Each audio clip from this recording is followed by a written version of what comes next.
दोस्तों, welcome to Anjum dress design. तो दोस्तों आज हम बनाने वाले हैं 4 मीटर से भी कम फैब्रिक में एक ड्रेस। मतलब हम सिर्फ कटिंग यहाँ पर बताएंगे पूरी डिटेलिंग के साथ, step by step.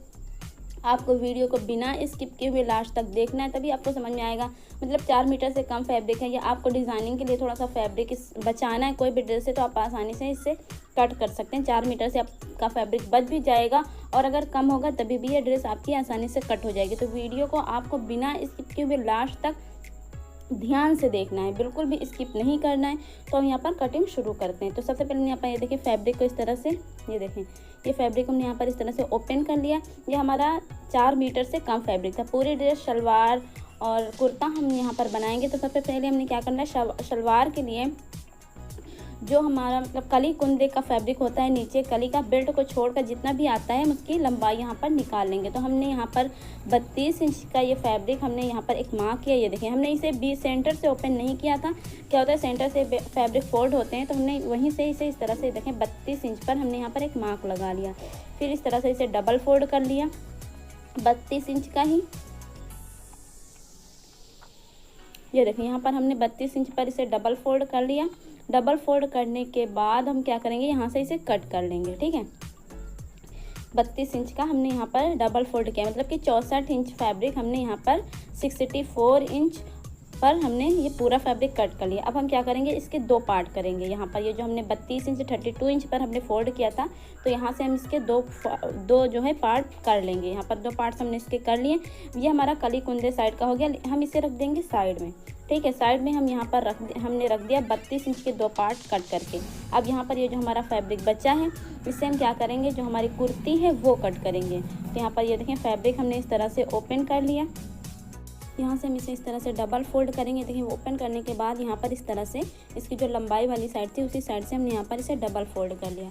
Double fold करने के बाद यहाँ पर फैब्रिक थोड़ा सा कम ज़्यादा था नीचे की साइड पर, तो हम इसे बराबर कर लेंगे। मतलब जो ज़्यादा वाला फैब्रिक था उसे हमने कट कर दिया है। कट करने के बाद इसे साइड से हमने इसे फोल्ड करना है। सेंटर से हमने बराबर से फोल्ड नहीं करना है, साइड से हमने यहाँ पर तकरीबन 12 इंच 12 इंच या फिर से 11.5 इंच पर हमने इसे इस तरह से फोल्ड करना है। और यहाँ पर ये हमने एक नीचे जो फैब्रिक कम ज़्यादा टेढ़ा मेढ़ा अगर आपका है तो यहाँ पर एक मार्क लगा लें।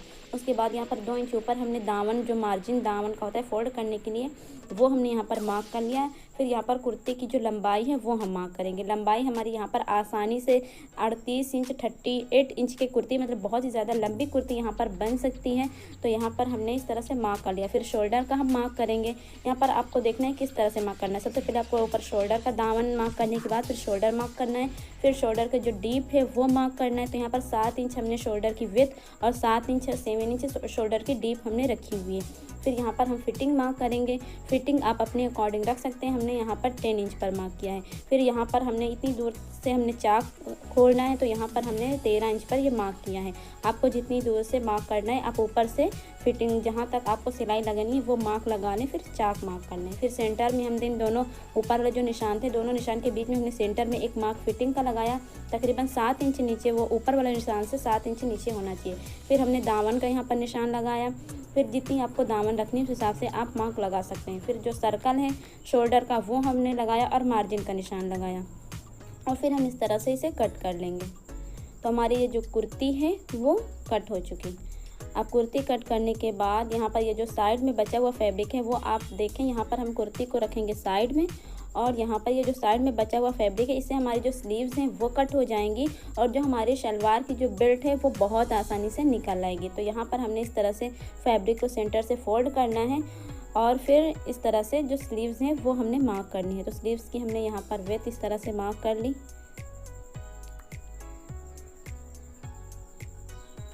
ये देखिए यहाँ पर इस तरह से हमने जो स्लीव्स होती हैं उसकी जो लटक है वो हमने 7 इंच पर यहाँ पर मार्क किया हुआ है। फैब्रिक जो है वो हमने 9 इंच का लिया हुआ है। 7 इंच पर ये निशान लगाया और 9 इंच का ये टोटल फैब्रिक है। तो यहाँ पर इस तरह से ये हमने जो स्लीव्स हैं वो उसकी लंबाई आप अपने हिसाब से रख सकते हैं। तो यहाँ पर हमने लंबाई मार्क कर लिया इस तरह से।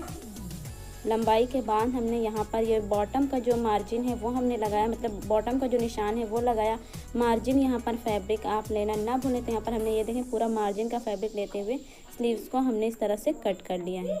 स्लीव्स जो हैं वो कट हो चुकी हैं। आपने ध्यान दोगा कि स्लीव्स जो है वो हमने ये इस तरफ से कट किया था जिस तरफ से फैब्रिक ओपन था, और ये हमारा जो सेंटर से जॉइंट फैब्रिक है, तो फैब्रिक को हम इस तरह से ओपन करेंगे। ओपन करने के बाद इस तरह से इसे फोल्ड करेंगे सेंटर से, और यहाँ पर रॉन्ग साइड में आप फोल्ड करें। यहाँ पर हमने राइट साइड में फोल्ड कर लिया, ध्यान नहीं दिया थोड़ा सा कटिंग करते वक्त। तो यहाँ पर हम बेल्ट कट करेंगे। तो बेल्ट की जो विड्थ है वो हमने 9 इंच रखी हुई है, और जो उसकी मतलब बेल्ट की जो चौड़ाई है वो हमने यहाँ पर रखी हुई है 24 इंच, मतलब कि 24 इंच, और जो इसकी लंबाई है वो हमने यहाँ पर 9 इंच मतलब कि 9 इंच रखी हुई है। आप अपने अकॉर्डिंग बेल्ट की कम ज़्यादा कर सकते हैं। तो यहाँ पर हमने इस तरह से ये बेल्ट जो है वो कट कर लिया है। कट करने के बाद ये इस तरह से सेंटर से जॉइंट था ऊपर से, तो हम इसे अलग कर लेंगे। ध्यान से आपको देखना है, जिस तरह से हमने कट किया है सेम उसी तरह से कट करना है। और स्लीव्स कट करते वक्त आपको ध्यान देना है कि जिस तरफ से फैब्रिक ओपन है उस तरफ से हमने स्लीव्स कट किया है। अब ये जो फैब्रिक हमने लिया हुआ है ये वही पार्ट्स हैं जो हमने 32 इंच के मतलब कि 32 इंच के हमने सबसे पहले स्टार्ट में कट किया था। ये वही पार्ट्स हमने दोनों पार्ट्स को इस तरह से लिया है, दोनों फैब्रिक के टुकड़ों को, और फिर इस तरह से एक दूसरे के ऊपर रखकर हमने इसे सेट कर लिया। ये देखिए बराबर से हमने इसे सेट कर लिया। सेट करने के बाद अब हम क्या करेंगे, इसे 6 इंच पर या फिर 5.5 इंच मतलब कि 5.5 इंच पर, ये तो फिर 6 इंच से हम इस तरह से कॉर्नर से एक साइड से फोल्ड करेंगे, और फिर उस फोल्ड जो हमने फैब्रिक किया उसके आगे हम यहाँ पर लगाएंगे तकरीबन 2 इंच का एक मार्क। फिर उसके दूसरी साइड पर उसके ऊपर की तरफ हमने जहाँ पर नीचे वाला साइड पर लगाया उसके ऊपर हम यहाँ पर 2 इंच का या फिर 1.5 इंच मतलब कि 1.5 इंच का आप निशान लगा सकते हैं। तो ये हमने इस तरह से निशान लगाया, और इस तरह से देखें हमने यहाँ पर कली का इस तरह से मार्क कर लिया है कॉर्नर से, इस तरह से देखें। अब ये इस निशान से हमने यहाँ पर कट कर लेना है। ये तो इस तरह से हमने कट कर लिया। कट करने के बाद हम इस पार्ट को उठाएंगे, और जो हमारा 1.5 इंच वाला ऊपर हमने निशान लगाया था उसे दूसरे 1.5 इंच वाले फैब्रिक पर मतलब साइड पर हम रखेंगे इस तरह से। ये देखें हमने इस तरह से सेट कर लिया। ये देखें इस तरह से हम दूसरे 1.5 इंच वाले पर यहाँ पर रखेंगे, और इसे बराबर से हम सेट करेंगे। अब यहाँ ऊपर वाली साइड हम क्या करेंगे, यहाँ पर आसन का जो कट है वो हम लगाएंगे। तो यहाँ पर हमने 8 इंच पर, ये देखें इस तरह से कॉर्नर साइड से हमने 8 इंच का निशान लगा लिया। अब यहाँ पर हमारी एक छोटी कली और एक बड़ी कली कट हो जाएगी, और ये हमारी बेल्ट है। ये इस तरह से हमारी जो बेल्ट है वो भी कट हो चुकी है, और हमारी जो पूरी ड्रेस है आप देख सकते हैं पूरी बिल्कुल कंप्लीट हो चुकी है। आपको स्टिच करना है तो आप इसे स्टिच कर सकते हैं। अगर आपको स्टिच करना नहीं आता तो स्टिच की वीडियो भी हमने स्टेप बाय स्टेप अपलोड कर रखी है, तो आप जाकर उसे भी चेकआउट करें। तो यहाँ पर ये हमारी शलवार है, और ये हमारी कुर्ती जो हमने कट की थी, और ये हमारी स्लीव्स। तो उम्मीद है आप लोगों को बहुत ही आसानी से समझ में आ गया होगा। अगर समझ में आ गया तो वीडियो को लाइक करें और चैनल को ज़रूर से ज़रूर सब्सक्राइब करें ऐसी प्यारी प्यारी वीडियोज़ के लिए। मिलते हैं नेक्स्ट वीडियो में, तब तक के लिए खुदा हाफिज़।